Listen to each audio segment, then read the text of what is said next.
30 दिसंबर 1943 भारतीय स्वतंत्रता संग्राम के इतिहास में एक ऐसा स्वर्णिम दिन जिसने आजादी के संकल्प को नई दिशा दी। इसी दिन महान क्रांतिकारी नेताजी सुभाष चंद्र बोस ने अंडमान निकोबार के श्रीविजयपुरम पोर्ट ब्लेयर में तिरंगा फहराकर अंडमान को स्वतंत्र राष्ट्र घोषित किया था।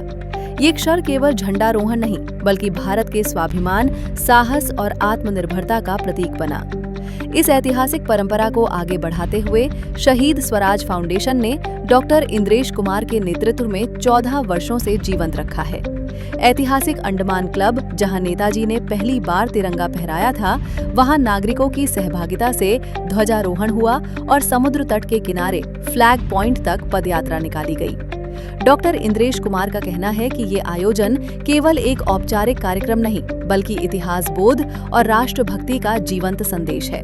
वहीं शहीद सम्मान अभियान के संयोजक डॉक्टर हरपाल सिंह जटराना ने बताया कि स्वतंत्रता केवल 15 अगस्त 1947 की देन नहीं बल्कि उससे पहले हुए अनेक क्रांतिकारी प्रयासों और बलिदानों का परिणाम है। अंडमान निकोबार में श्रीविजयपुरम का वो स्थान है जहाँ पर अभी उपराज्यपाल के द्वारा, माननीय उपराज्यपाल के द्वारा तिरंगा फहराया गया। असली में जो तिरंगा फहराया गया था नेताजी सुभाष चंद्र बोस के द्वारा 30 दिसंबर 1943 को, वो जिम खाना ग्राउंड पे है, लेकिन उसके बाद फिर यहाँ पर ये झंडा पॉइंट बनाया गया, फ्लैग पॉइंट बनाया गया है। यहाँ पर नेताजी के द्वारा भारत की स्वतंत्रता के लिए पहली बार अंडमान निकोबार को स्वतंत्र कराया गया था और उसके कई वर्षों तक यहाँ पर भारत की सत्ता रही थी, लेकिन अंग्रेज और जापानियों के बीच आपसी युद्ध के कारण दोबारा से अंग्रेजों ने इस पर कब्जा कर लिया था।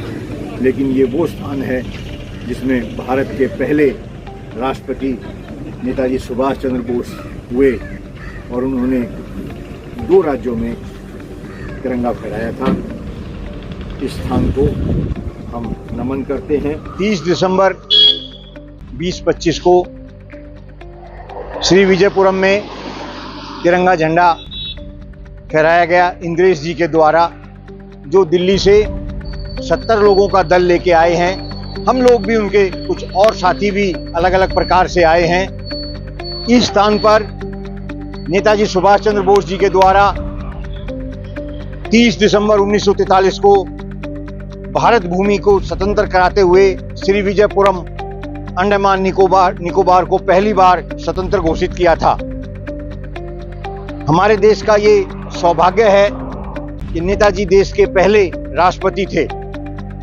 उसके बाद क्या स्थिति परिस्थिति रही, क्या कारण रहा, वो एक अलग विषय है, लेकिन भारत को जो स्वतंत्रता मिली थी वो सबसे पहले 1915 में महान क्रांतिकारी राजा महेंद्र प्रताप जी ने काबुल में 1 दिसंबर को आजाद हिंद सरकार की स्थापना की थी और आजाद हिंद सेना बनाई थी। राजा महेंद्र प्रताप जी के द्वारा जो सरकार बनाई गई थी वो, उसमें अनेकों देशों ने उसको समर्थन दिया था। उसी आजाद हिंद सरकार के माध्यम से अनेकों क्रांतिकारियों ने, अनेकों स्वतंत्र सेनानियों ने इस पर कार्य किया और इसमें आजाद हिंद सरकार का नेतृत्व नेताजी सुभाष चंद्र बोस के द्वारा किया गया और सिंगापुर में उन्होंने आजाद हिंद सरकार बनाने की घोषणा की और आजाद हिंद सरकार सेना गठित की। ये सेना और सरकार राजा महेंद्र प्रताप जी के द्वारा बनाई गई सरकार और सेना का अगला पड़ाव था, अगला भाग था। इसके बाद नेताजी सुभाष चंद्र बोस के द्वारा यहाँ पर झंडा फहराकर, भारत की धरती पर झंडा फहराकर अपना बैंक भी बनाया, अपनी सेना भी बनाई और जो सभी देश के लिए आवश्यक होते हैं वो कार्य किए और यह भारत के पहले राष्ट्रपति के रूप में किया। राजा महेंद्र प्रताप जी भी भारत के पहले राष्ट्रपति थे जिन्होंने 1915 में काबुल में आजाद हिंद सरकार बनाई थी। इस अवसर पर मैं नेताजी सुभाष चंद्र बोस जी को, राजा महेंद्र प्रताप जी को और दूसरे अनेकों क्रांतिकारियों को जय हिंद। ऐसे आयोजन आने वाली पीढ़ियों को नेताजी के साहस, अनुशासन और देशभक्ति से जोड़ने की प्रेरणा देता है।